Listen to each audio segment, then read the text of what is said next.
This program is brought to you by Emory University.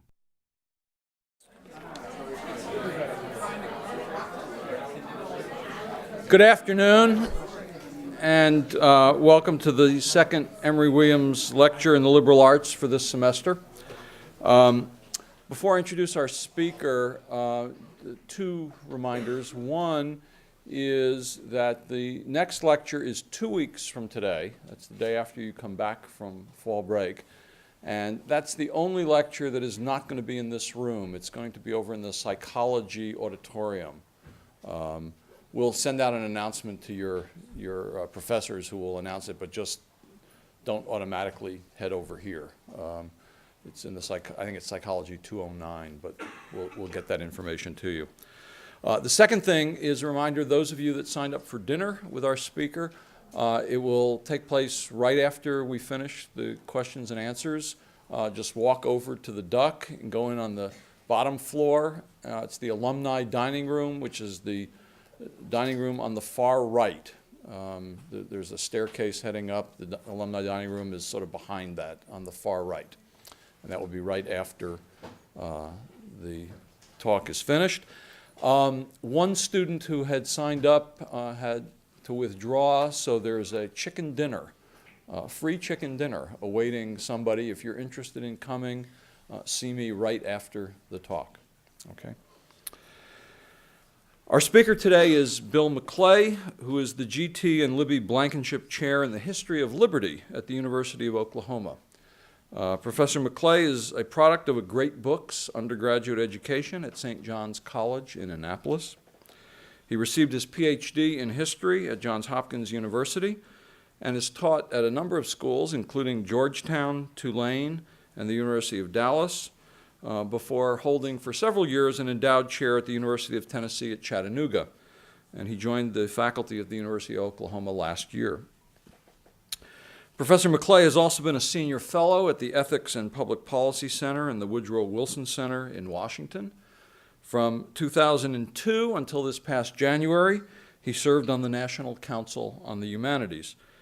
He's written a number of books, one of which, The Masterless, Self and Society in Modern America, received the Merle Curdy Award from the Organization of American Historians as the best book in American intellectual history for 1994-1995.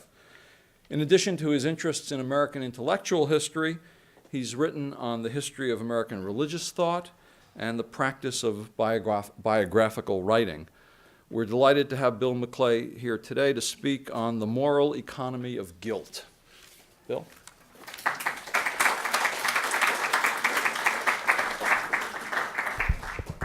Thank you. It's a pleasure to be here. I don't think I've ever spoken at Emory before, but I've had the greatest admiration for the place, mainly because of the man who just introduced me and the man who's sitting next to him, Professor Allard, who's one of the really eminent figures in my field and somebody who I've always admired tremendously. So, and now I have a chance to say so in front of an audience that matters. And Harvey Clare, a great friend for a long time. Mark Bauerlein, yes, I can't leave you out. But I'll say no more about him than that. I'll leave it shrouded in mystery for those of you who don't know him. And those of you who know him know why I'm leaving it shrouded in mystery.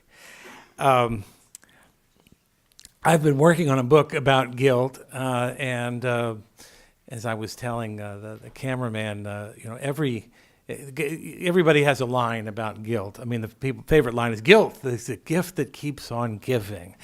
And also Catholics always say, well, we Catholics are the champions, the Olympic gold medalists when it comes to guilt. And Jews say, no, we've been at it longer than you have. And the Calvinists come in claiming they have a theologically more astute basis for guilt. And everybody wants to claim high honors. But seriously, if there is a guiding theme in the book that I'm working on, and I could express in a single phrase, it would be that, I'm losing my voice.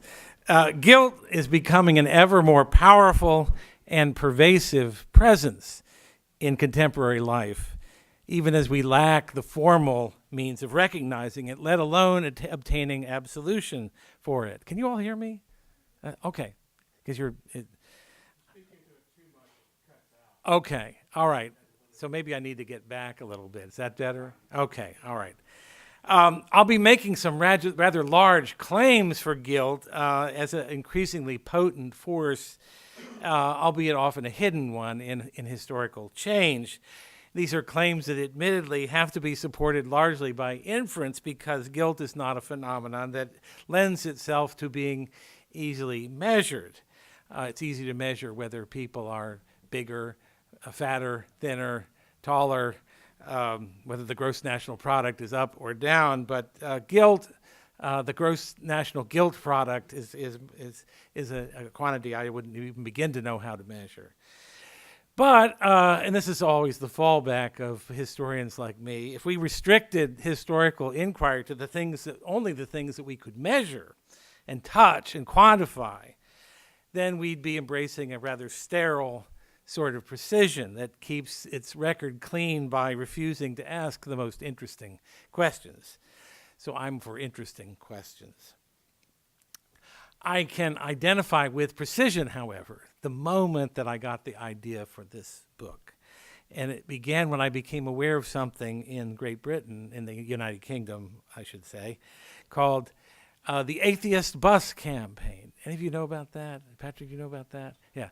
Yeah, this was something that Richard Dawkins, the scientist, the sort of evangelical atheist, had started, and he was annoyed about evangelical Christians who had messages about Jesus on buses.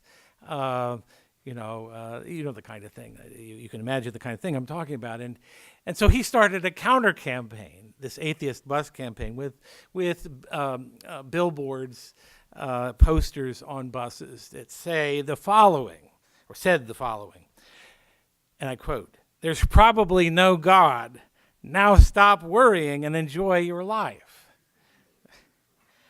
Well, my reaction to this, I never saw one of these buses, and they're gone as far as I can tell now. But it's the first thing that I thought this was really a pretty lame saying. There's probably no God. I mean, come on, man. Either there is or there isn't. You have the courage of your convictions.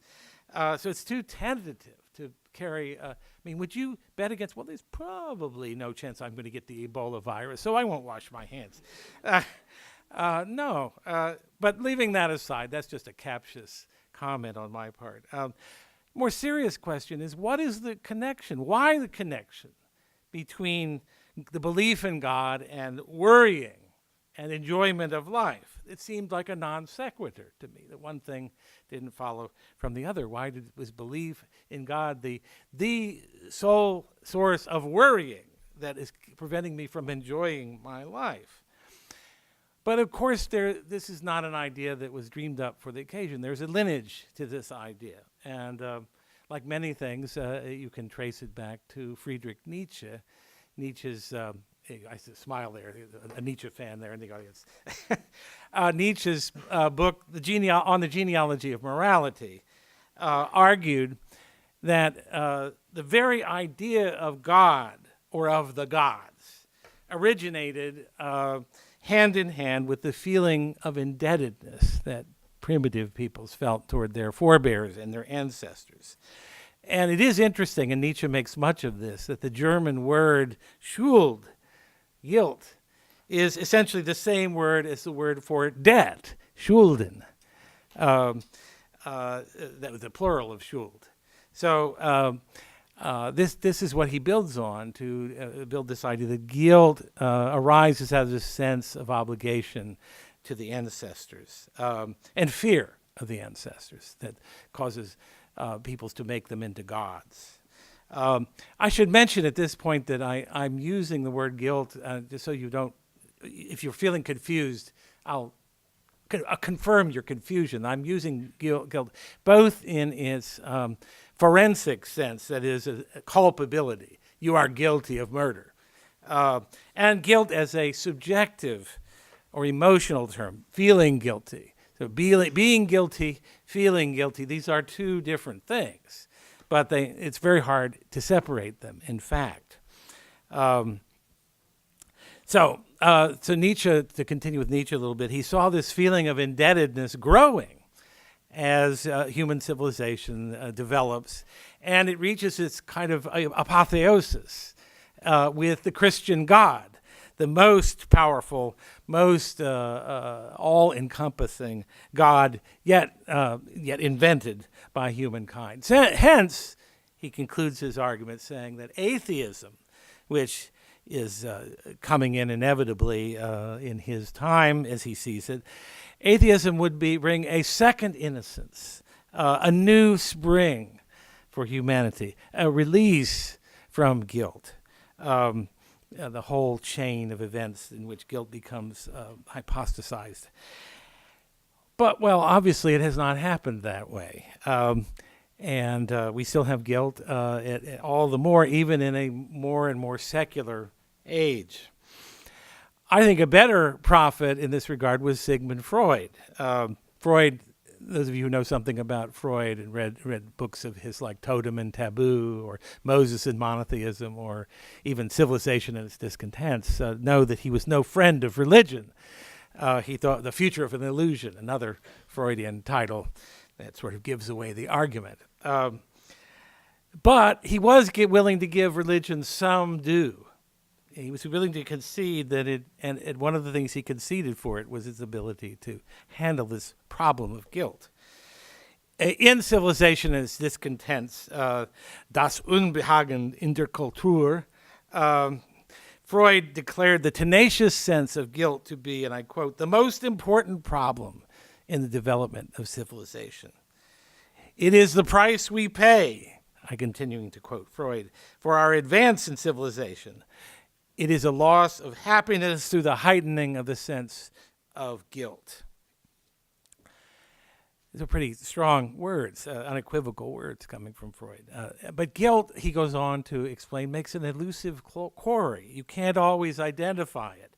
You can't always understand what it's up to. It's so often operating on the level of unconsciousness. You ever feel guilty and you don't even know why you feel guilty? That's what he's talking about. It often appears to us, Freud said, quote, as a sort of malaise, which is the word Unbehagen in the title, the translated as discontents, malaise, a dissatisfaction in which people seek other explanations, external or internal. Guilt turns out to be crafty, a trickster, a chameleon, capable of disguising itself and hiding out in the dark, and yet it manages to persist and deepen. I believe that Freud, while mistaken in almost everything else, showed prophetic insight in this regard, in formulating this seeming paradox. By connecting the phenomenon of the rise of guilt with the phenomenon of civilizational advance, he was pointing out an unsuspected but inevitable byproduct of progress itself. This factors out into two different dimensions. One I call the therapeutic understanding of guilt. Thanks to Freud, in large measure, we live in a therapeutic age in which conditions of the soul are thought of in medical terms, in therapeutic terms, rather than in moral terms. So the point of the therapeutic view is to take away from psychological distress the burden of moralism, the burden of moral meaning that had attached to it in the past, and see it simply as a psychological phenomenon that needs to be brought into closer alignment with other dynamic forces in the psyche. And I offer it an example. There are many examples of this, how the therapeutic ethos has transformed the meaning of things. Think of the concept of forgiveness. Forgiveness, arguably one of the most, and it's still, and I think in our civilization, regarded as one of the highest and most altruistic moral acts. And much praised in religious writings and in literary studies and so on. But forgiveness now, if you go to a bookstore and look in the self-help section or the psychology section, you'll see a whole raft of books about forgiveness. And these are all books that press the idea that forgiveness is good for you. Forgiveness will make you more healthy, more robust, more letting go of your anger towards other people. It's not anymore a question to forgive. In the past was to forgive a debt, for example, or to forgive something that was a clear violation of the standards of justice. You didn't wave it away. In a costly way, you would forego the desire to exact some kind of revenge for it. But now there's a guy named Frederick Luskin who runs the Stanford Forgiveness Project. You can have a lot of fun with that. But he argues that forgiveness is a form of empowerment. That he says in his books, one quote, forgiveness, you've all heard the term living well is the best revenge. Well, he says forgiveness is the best revenge. When have we ever thought of forgiveness as an act of revenge? And further on, he says, forgiveness is something you do for yourself. Again, this is a new way of thinking about forgiveness. It's not the forgiveness that you see in Shakespeare's Merchant of Venice, in which the famous speech of the quality of mercy, which falls like the dew on both the sinner and the sinned against. It doesn't suggest Jesus' words on the cross, Lord, forgive them, for they know not what they do. I mean, he wasn't trying to empower himself or feel better by forgiving. He was sacrificing a genuine standard of justice. This is being unjustly done to me, but forgive them. And the notion of forgiveness of debt, which is a costly thing. It's not something you do for your own empowerment. So this is one example of how the therapeutic age takes an old moral category, an older virtue, if you will, and makes it into something very different. But there's a second factor at work, not just the transformation of guilt into a therapeutic category that can be therapyized away. In other words, the illusory quality of guilt. A second category I call the infinite expansibility of guilt, or the infinite extensibility of guilt. And this, I think, arises not out of our neuroses or our pathologies, but out of our proudest achievements, out of the increasing ability that we have because of our scientific knowledge of the world, because of our ability to produce certain effects, to know that certain effects arise out of certain causes, to know what causes disease, to know what causes starvation, to know what produces much of the sources of pain and indignity in the world. This knowledge of the causal framework of the material world places on us, whether we like it or not, a whole level of responsibility. That there's nothing. Let me be exaggerating for sake of making my point clear. There's nothing that, in a sense, we cannot be in some way held accountable for.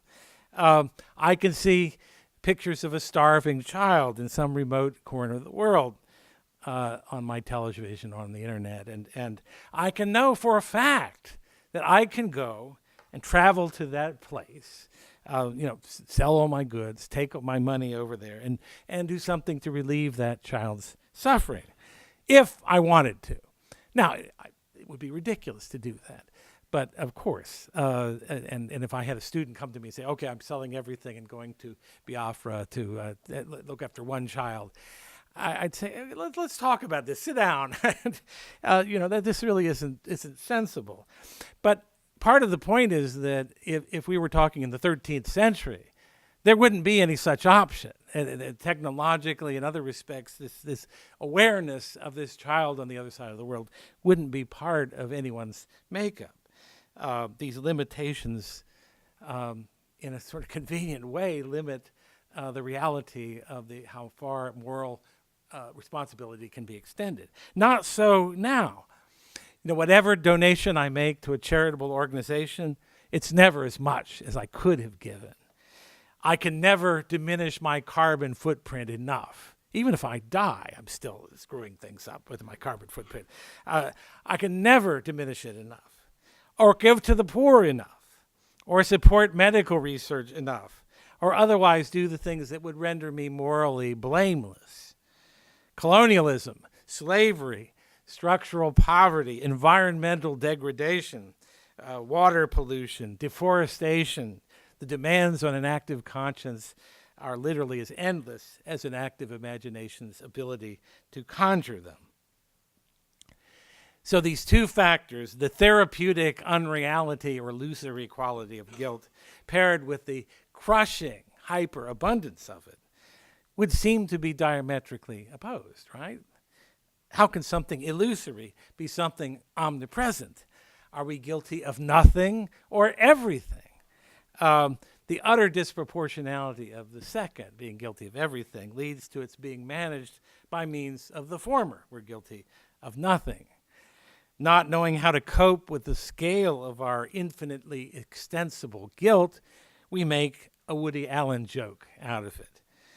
But what can't be laughed out of existence is a tenacious sense of moral incompleteness and a sense of moral burden, a burden that all of us except arguably the sociopathic share to a greater or lesser extent. And as I'll come to later, this is actually part of what we college teachers want to educate you in, is a certain measure of this guilt. So excessive is our propensity in the West for guilt, particularly in the developed nations of the Western world, that the French writer Pascal Bruckner, a name I love, Pascal Bruckner, he's an Alsatian, so it's a French first name, German last name. He wrote a book called The Tyranny of Guilt and identified the problem as Western masochism, lingering presence of the old notion of original sin, the ancient poison of damnation, which holds secular philosophers and sociologists captive to its logic. The more they proclaim themselves to be agnostic, atheist, and free thinkers, the more they take us back to the religious beliefs they are challenging, so says Bruckner. Much of modern Western thought is a mechanical denunciation of the West, in which remorse has ceased to be connected with precise historical circumstances. It's sort of free-floating remorse. It's become a dogma, a form of currency manifested in the non-stop duty of repentance. This is really a terrific ride of a book, Bruckner's Tyranny of Guilt. And I admire it, but I think it falls short. I think it's defective in describing the problem, because I think the problem goes deeper than a question of cultural masochism, arriving out of vestigial moral reflexes. It's not only our pathologies that point us in this direction. The pathologies themselves have a prior source, if I'm right, in the very things of which we're most proud, our knowledge of the world, of its causes and effects, and of our power to shape and alter those causes and effects. Unless one takes the position that guilt needs to be banished in toto from the human condition, a position I think would be very hard to sustain, one would have to face the fact that in a world of ever-growing knowledge, there's no easy way of deciding how much guilt is enough and how much is too much, hence the paradox that Freud identified. And with this paradox, we come to the heart of my argument. And it is this, that notwithstanding our claims to be living in a post-Christian world devoid of censorious public morality, consider the National Football League, I will argue that we, in fact, live in a world that carries around an enormous burden of guilt and yearns to be free of it. This condition cannot be explained away as nothing more than a psychological aberration. It is, to repeat myself, a direct product of the very things of which we in the modern West have been most understandably proud. Our heightening of moral awareness, about which I'll have more to say in a moment, and our achievements in the realm of science and technology, which have enabled us to exert an ever greater mastery over the terms of our physical existence. These achievements have created psychological burdens that are too little acknowledged and are forever looking for an opportunity to discharge themselves. I think it's hard to exaggerate how many of the deeds of individual men and women, even outwardly vicious, violent, dehumanizing acts, can be traced back to the powerful need of human beings to feel morally justified, to be found innocent, to feel themselves right with the world. One would expect that such a powerful need would continue to find ways to manifest itself, even in odd and perverse ways. For example, in the rise of the extraordinary prestige accorded to victims as a category in the contemporary world. But this perversity actually makes sense, since a victim is by definition a blameless person whose condition is the fault of others. One who can claim victimhood has been thereby freed from the weight of guilt. And this brings me to a story. It's always nice to bring these things down to earth from abstraction to concretion. This comes from a New York Times op-ed column of 6 years ago by Daniel Mendelsohn, a professor of classics at Bard College.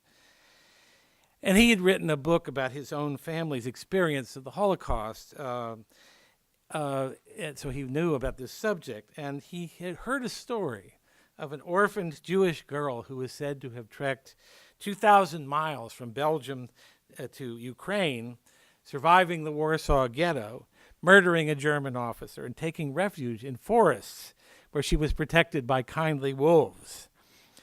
This story was given wide circulation in a book published in 1997, and its veracity was generally accepted. But at the time that Mendelsohn wrote this column, it had been discovered to be a fraud, a complete fabrication by a Belgian Roman Catholic woman named Monique de Wael.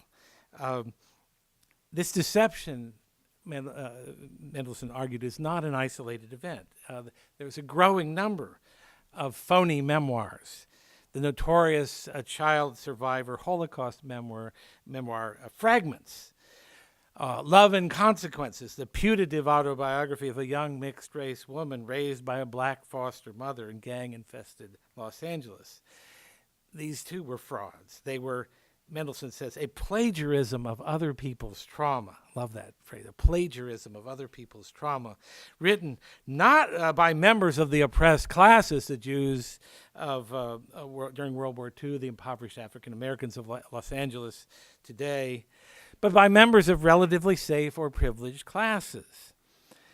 Interestingly, he notes that the authors have an intense degree of identification with their subjects, an identification bordering on the pathological. Ms. de Wael, for example, the woman who had been claimed to have been nursed by wolves, by friendly wolves, said, rather astonishingly, "The story is mine, not actually reality, but my reality, my way of surviving." Until recently, she held on to all the royalties from this book, but then now a judge has commanded her to cough them up. So she's left only with her reality and none of the money in the bank. So Mendelsohn goes on to draw some conclusions from this, and I won't talk about his conclusions because I think he misses the biggest point. And let me put it this way. There have always been stories, you've heard stories about what's called stolen valor. You know, you're familiar with that term, stolen valor. This is about people who inflate their wartime experiences or lie about them when those experiences never occurred or did not occur on the same level. This is a common phenomenon we've known about for a long time. And it's not hard to see why somebody would do it. You know, you want people to think you're a hero. What these authors are appropriating is stolen suffering, not stolen valor, stolen suffering. And the identification they're pursuing is an identification not with the heroes, but with victims. It's a very peculiar form of identity theft. how to account for it. Why would this be motivated? Why would comfortable and privileged people want to identify with victims? And why would their efforts appeal to a reading public? Or to put the question more generally, how does one account for the rise of the prestige of victims in the contemporary world? And I believe the answer is traceable back to this extraordinary weight of guilt in our time, the pervasive need to find innocence through moral absolution and discharge one's moral burden somehow. And the fact, an equally important fact, that the conventional means of finding that absolution are no longer available with the disappearance of traditional religions. Making a claim of victimhood or identifying with victims is a substitute means by which a moral burden of sin can be lifted and one's innocence affirmed. In the West, in the modern West, the moral economy of sin, my title, remains tied to the Judeo-Christian tradition. And the fundamental truth about sin in the Judeo-Christian tradition is that sin must be paid or otherwise discharged. It can't be dissolved by divine fiat or repressed forever. In the Jewish moral world in which Christianity originated and out of which it came and would have been unthinkable without, sin always had to be paid, often by the sacrificial shedding of blood. Its effects could never be willed away. This is why, in the Christian context, forgiveness of sin is specifically related to Jesus Christ as an atoning sacrifice, which is really a transformation within the Jewish tradition. It's grounded in fundamental theological and metaphysical beliefs in either case, either the Jewish case or the Christian case. Forgiveness or expiation or atonement, all slightly different terms, but all concepts promising freedom from the weight of guilt, are grounded in a moral transaction enacted within a moral economy of sin. But how does a society that has cut loose from the Judeo-Christian metaphysics while maintaining its moral reflexes, how does it handle this? Karl Menninger, the psychiatrist, wrote a book 40 years ago called Whatever Happened to Sin? Arguing that, this therapeutic stuff had gone far enough, and now we needed the concept of sin to sort of play a role in regulating society. It was a book much applauded but little heeded. Can a credible substitute for discharging the weight of guilt of sin be found? And I offer the victim story, as Mendelssohn's telling of it, as a profoundly indicative example, even if it's an extreme case.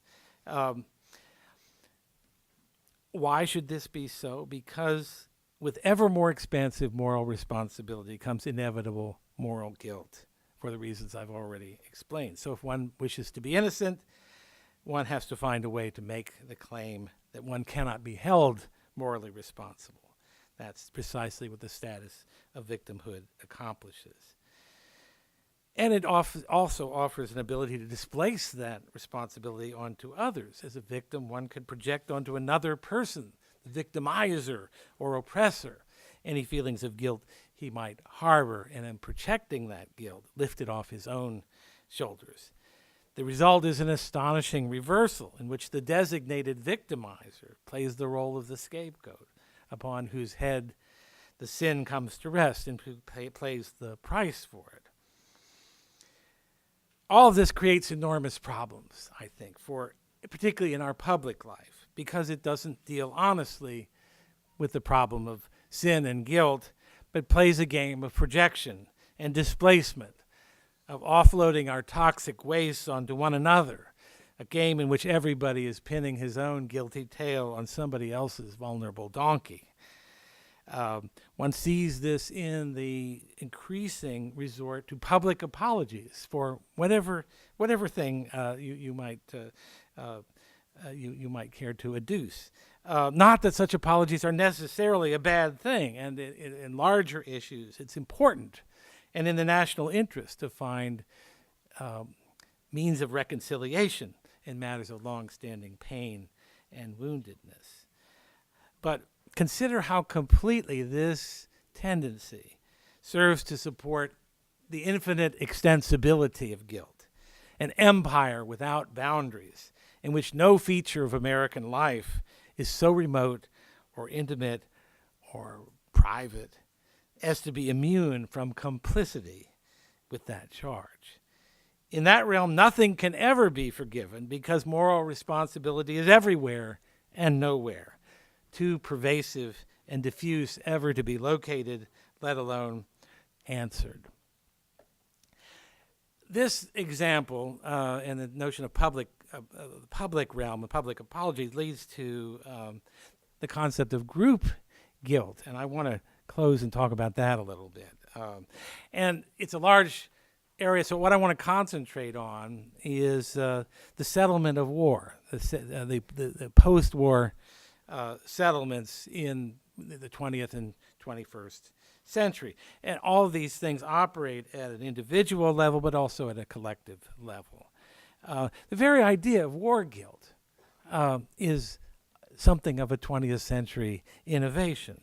The assignment of responsibility for causing a war, the assessing of punishments and reparations, the identification and prosecution of war crimes, the compensation of war victims, and so on. All of this is now thought to be, I think by all of us, an essential part of settling a war's effects justly.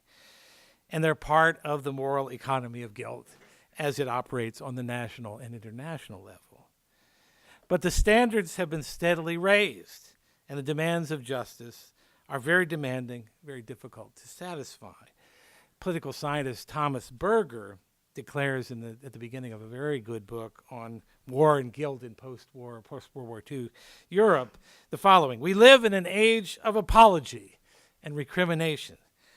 Ain't it the truth? Guilt is everywhere around us, and its potential sources have only just begun to be plumbed as our understanding of the buried past widens and deepens. Sooner or later," Berger says, "we are all going to be sorry." Much of this heightened moral awareness is something new in human history, stemming from the growing social and political pluralism of Western democracies and the unprecedented influence of universalized norms of human rights and justice, supported by a robust array of international institutions and non-governmental organizations, ranging from the International Criminal Courts to Amnesty International. In addition, the larger narratives through which nations organize and relate their history, and through which they constitute their collective memory, are increasingly subject to monitoring and careful scrutiny by constituent ethnic, linguistic, cultural, and other subgroups, and are responsive to demands that those histories reflect the nation's past misdeeds and express contrition for them. This is not merely an American phenomenon by any means. Never has there been a keener, more widespread sense of particularized grievances at work throughout the world, and never have such grievances been able to count on receiving such a thorough and sympathetic public hearing. At times, the moral status of victims seems unassailable, while the status of the nation state seems irredeemable. The historian John Hyam says the nation state is the villain in other people's stories. That may be an overstatement, but there's no disputing the fact that history itself, particularly in terms of coming to terms with the wrongs of the past and the search for historical justice, is becoming an ever more salient element in national and international politics, not only in what historians do, but in what goes on in the political arena. We see it in the concern for past abuses of indigenous peoples, colonized people, subordinated races and classes and the like, and we see it related in the ways nations relate their stories of war. Far from being buried, the past is alive with moral contestation and guilt. All of this might seem to represent a form of moral progress, just as the scientific and technological progress of modernity represents a sign of progress. Perhaps the most impressive example of sustained collective penitence in human history has come from the government and people of Germany, who've done so much to atone for the sins of Nazism. But the trouble is, how much penitence is enough? How long? When can we say that the German people, who are, after all, an almost entirely different cast of characters from those who lived under the Nazis, are free and clear and have paid their debt, paid their Schulden, to the world and to the past? Who could possibly make that judgment? And will there come a day, as it already arrived, when the Germans have had enough of all this and begin to seek their redemption by other means or proclaim it to as having been achieved? This points to another problem of post-war settlements, analogous to the scientific and technological problem, and that is the problem that our age's moral standards are heightened. Universal moral standards apply universally, which is to say they're weapons on a pivot, and they can be whirled around and trained to devastating effect upon the very ones promoting them. Those who stand in judgment can and should be held by the same standards they impose. The mirror of guilt points back at them, too. Who, after all, is pure and wise enough to administer post-war justice with impartiality and detachment and impeccable moral credibility? What nation or entity is sufficiently without sin to cast the decisive stone? The Nuremberg and Tokyo war crimes trials at the end of the Second World War were landmarks in the establishment of international institutional entities administering and enforcing international law. But it must be faced, they were of questionable legality, reflecting the imposition of ad hoc ex post facto laws administered by victors whose own hands were far from being entirely clean. Consider the irony of Soviet judges sitting in judgment of crimes their own regime committed with impunity. Indeed, victors who might well have been made to stand trial themselves had the tables been turned for the firebombing of Dresden or the bombing of Hiroshima and Nagasaki or dozens of other acts.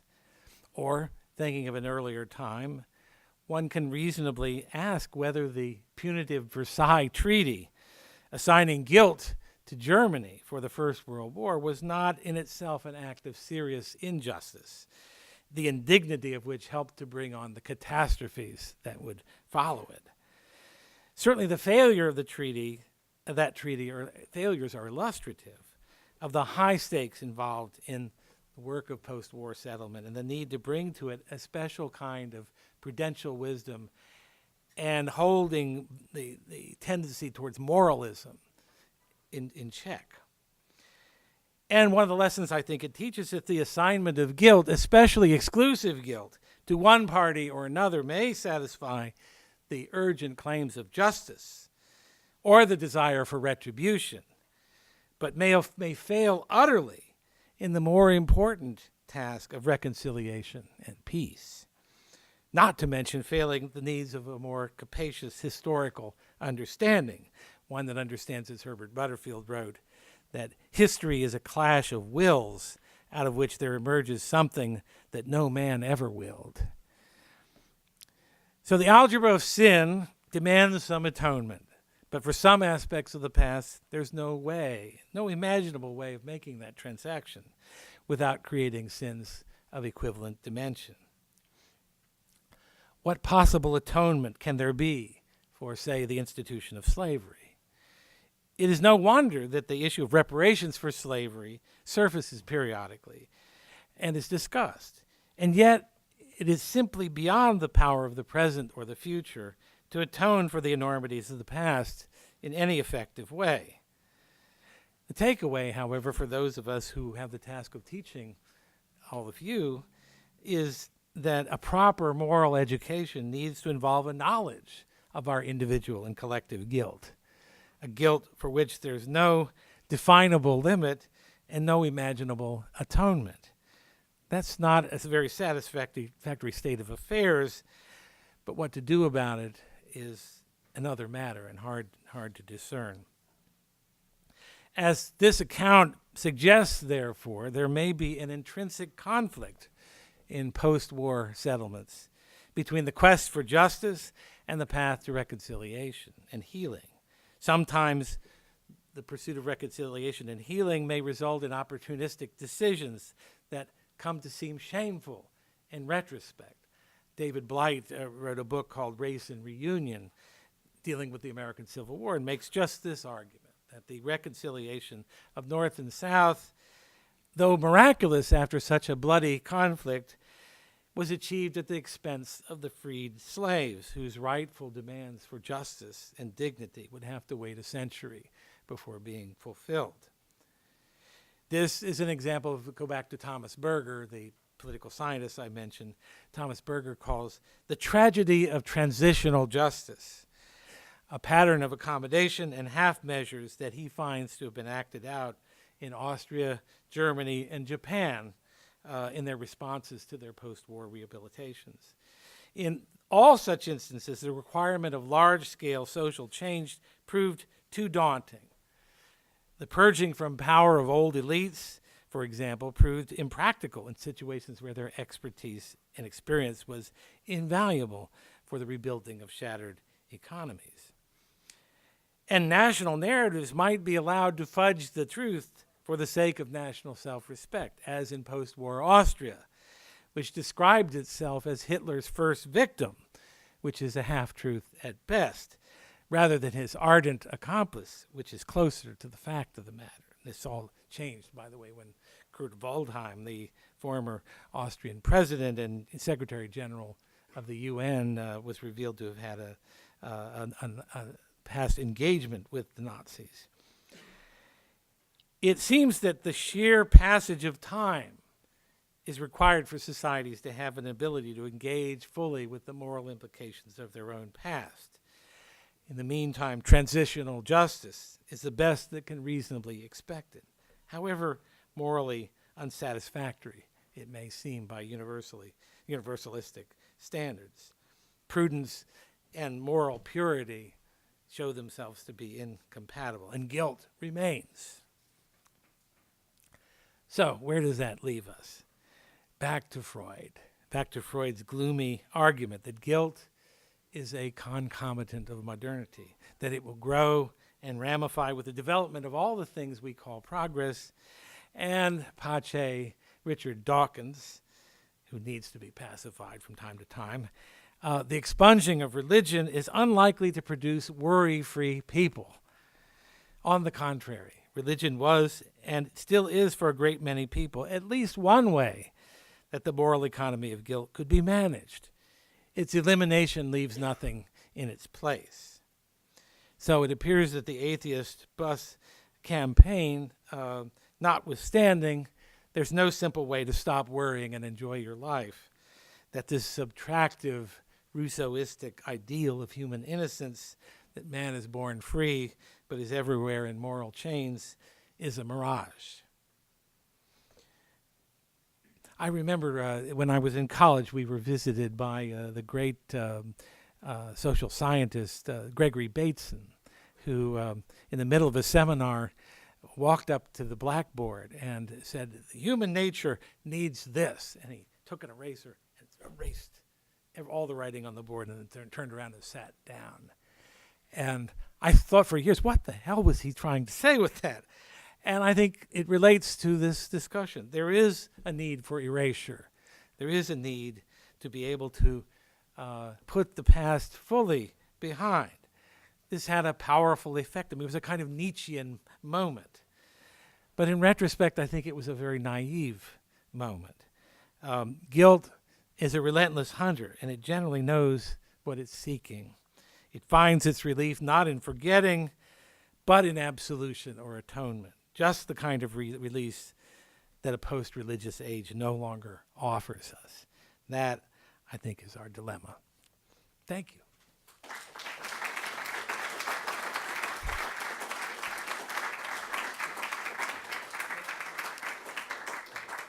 have some time for questions. It's an appropriate, I would point out, it's an appropriate lecture Yom is Kippur. at the end of this week for Jews, Yom Kippur, where we seek atonement. So, go ahead. How guilty do you find the so-called greatest generation of appropriation of suffering or victimhood? I don't like to go around, I mean, part of my point is that we level these kinds of accusations too readily. I'm very disturbed. This takes us into a different direction, but I hope this is relevant to what you're asking. I'm very disturbed at the way, not the greatest generation so much, but my generation, the children of the greatest, the baby boomers, and the greatest generation are piling up obligations against the future that all of you are going to have to bear the burden of. These are, and this does relate to the whole concept. I'm going to have a whole chapter in the book about debt, because debt, Nietzsche's collocation of debt with the German words is I think, of brilliant insight. There is some way in which, and actually, if you look at it theologically, sin comes to be defined as it's first thought of as a stain, and then it becomes a debt, and a debt to be paid. Some of you who are Presbyterians know the Lord's Prayer is "Forgive us our debts as we forgive our debtors." That's one way of viewing it. But at any rate, I think that there's a real moral dilemma at work here. That if you think of human society as a kind of, as Burke would say, an eternal contract of the generations, or at least a contract that's not eternal, but for a long time, for the visible past and the visible future, then we are violating that, I think, by failing to give our children, to the degree possible, a debt-free and opportunity-rich future. And that I find very disturbing. Is that the kind of thing you were asking about? Oh, I mean, of course, every generation has its own previous generation to blame. That's part of the joy of the succession of generations in human existence, and none of us, well, all of us were born into a world that we didn't make, and that's true of the greatest generation too. I think that the veneration of the greatest generation is a bit over the top. Yes, I could wish Tom Brokaw would just retire and shut up. But that's just my personal peeve. No, but it was a give it its due. I mean, the Great Depression was something that neither you nor I have experienced anything remotely like it, and many of the kinds of entitlements and obligations that I'm so worried about came about as a response to the human privation of those years. And so it's always easy to forget the good changes that a previous generation have made, the good things that your parents did for you. You focus on the annoying things that they do, right? But if you think of it in that way, it's very difficult, I think, to arrive at an assessment. And once the past becomes sufficiently distant, nobody really cares to make an assessment. That's part of the anguish of historical writing.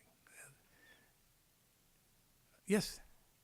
As the presence of guilt becomes more clear to us, do you think it changes the meaning of what guilt is, and it makes particular instances that we should probably have more guilt for? It diminishes that and makes us feel even less guilty because we're so used to the feeling of guilt. Well, this is where I think the inability, because we think of the world, I was just in the Atlanta airport this morning, and you've all been there, and I think it's a C concourse, but underground, I like to walk in the tunnels instead of using the train. And there is a quotation from Ted Turner that says, "We all live in an interconnected universe, and everything is bound to everything else." And, of course, Ted Turner, I mean, that shows how commonplace this idea is, that any yokel can think that everything is interconnected. Any rich yokel. But the point is that if we really take that seriously, then it is very difficult to to draw the line as to where our moral responsibility ends. And I have students, or maybe some of you in this room who are like this, who are really actually kind of tormented by this, this sense that, one of them came to me the other day. I drive a 1992 Volvo, and it's a wonderful car. Its emissions are probably not, would not make Bill McKibben happy, but, he said, "Do you ever feel guilty about driving that Volvo?" And I said, "No, should I?" And, "Well, maybe you should get a Prius and spend $25,000 or whatever they cost now. I mean, probably more than that." I said, "You can save a lot of gas by driving a old junker as I do." And but should I feel guilty about that? I don't think so. But she evidently thought that a case could be made for it. So I think part of the problem is, how do we manage this potentially infinite range of responsibility that presents itself to us? Because I think people actually suffer from a kind of overweight of it, overload, and they just sort of shut down morally. I can't care about everything. I can't care about penguins. I can't care about snail darters. I can't leave me alone. I'm just going to go and hide under my bed, or whatever. I mean, it actually leads to a kind of inability to function in a genuinely responsible way in one's immediate context. So I think I think one thing that would help a lot is if we begin to develop ways of thinking about where is my responsibility. Just think globally and act locally. I don't think that's a very helpful guide to thinking about your immediate life. But maybe we need things like that to help to give us ways of managing this perception of the range of our responsibilities. But the other thing I want to stress in this, you didn't ask this, but I'm going to say it anyway, is that we need to have, we need to recognize that guilt is something that is going to linger with us. As long as we are morally sentient beings, as long as we are powerful beings who can effect change in the world, who can affect other people's lives, we are going to inevitably have an experience of guilt as a subjective state, and we won't know whether or not we can tie that guilt to an objective state. If I murder somebody, that's pretty clear, but if I contributed to their discomfort in the office by the things I said or the way I acted, or by competing too vigorously with them or whatever. I mean, is that something I should feel guilty about? It's hard to know. It's hard to know where to draw the line. So we need some way to do something like what religion used to offer. And actually, one answer to that may be religion, that there may be, in fact, no substitute for something like a theological doctrine of atonement. But all I'm saying is that it seems to me is a lingering problem that we will never be able to just simply wish away. This was the problem with Pascal Bruckner's book, is that he sees the things I'm talking about, but he interprets them as, people just don't have enough determination to rid themselves of these old leftover reflexes, and so they go around feeling guilty about things they really shouldn't feel guilty about. And actually, later in the book, he does talk about, he doesn't think the West is innocent. He thinks that some degree of post-colonial guilt is absolutely justified. And so he's not taking a sort of pure Nietzschean kind of view. But I think he's concerned that the lingering of that remorse, as he calls it, can be so debilitating that as to undermine everything that's good about the West, and that including the ability to be self-critical, to have reflected on our moral condition and realize that we are guilty of certain things, that there are ways in which the triumph of the West came at a cost to other people. Maybe the cost was worth paying, but that doesn't diminish the fact that others had to suffer. Yes. Do you see the current climate of political correctness as a heightened moral awareness or as an almost reckless distribution of blame for potentially offensive phrases? I think a little of both, actually. I think it actually fits very well, this notion that you can, if I mean, let me put it in a very crude way. If I'm very concerned about my own homophobic tendencies, and I discover somebody, that in a public way does something that's out there, really much worse than what I even think is in my heart. If I can kind of get out there and say, point the finger at him and say, you are guilty of this, then there's a certain way in which I do offload my own guilt onto this other person, and I show myself to have been pure of heart to everyone else who's watching. It doesn't necessarily mean that my heart is any better than it ever was, but there's a kind of absolution for a period of time that comes of that, of being able to make the accusation of the other. The scapegoating. This is really scapegoating. This is a pure example of the algebra of scapegoating. So yeah, I think I more agree with the second part of what you said with the first, but I think they both have some merit. And it's interesting, I mean, as I said, we have this notion we live in a post-Christian. I'm wandering, aren't I? In a post-Christian environment, and yet it does seem to me we have this censoriousness everywhere. This sort of sense that one can't say certain things or publicly represent certain positions without being cast out of society, treated as a pariah. This is not good. This is not good for speech, and there's a reason why we value free speech, because the suppression of unpopular points of view is exactly what the freedom of speech is designed to protect. So I don't understand why people who want to shout down speakers for saying things that they find offensive don't see that. Don't see that in the long run this is undermining everyone's speech, everyone's ability to be candid and honest, and to have the real contest of ideas.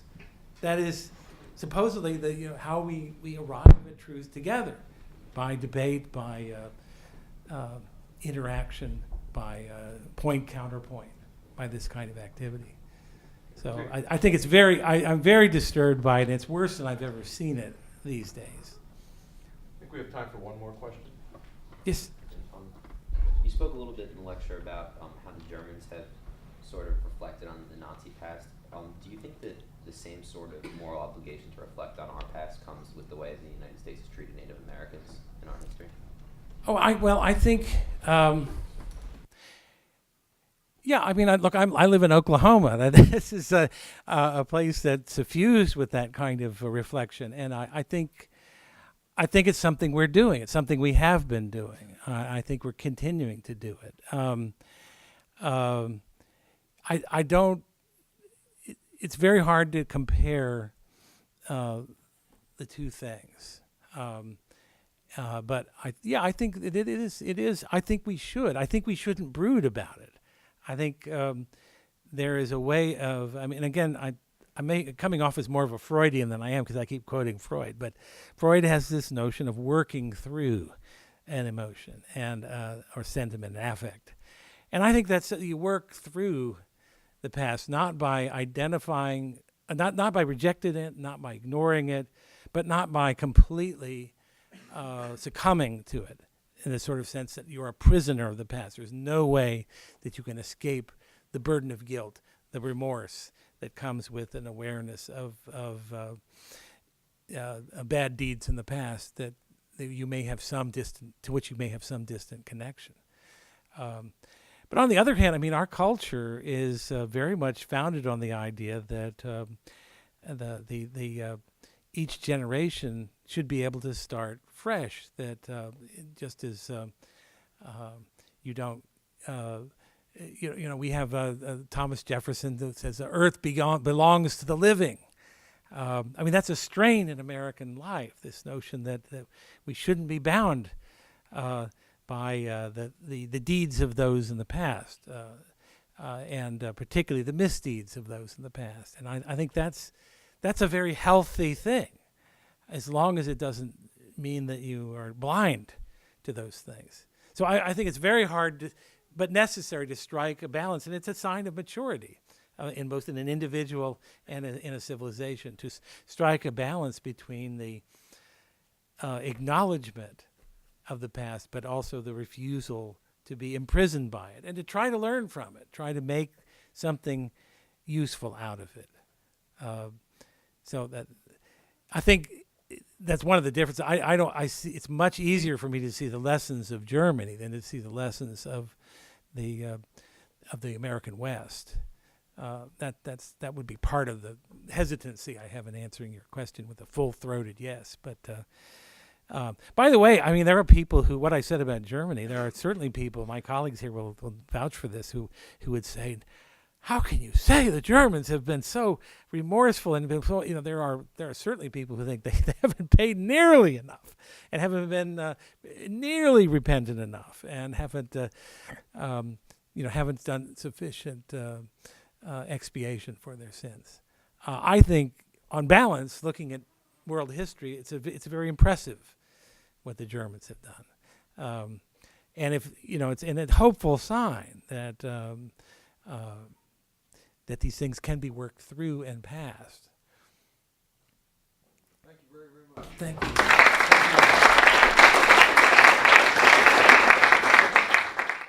The preceding program is copyrighted by Emory University.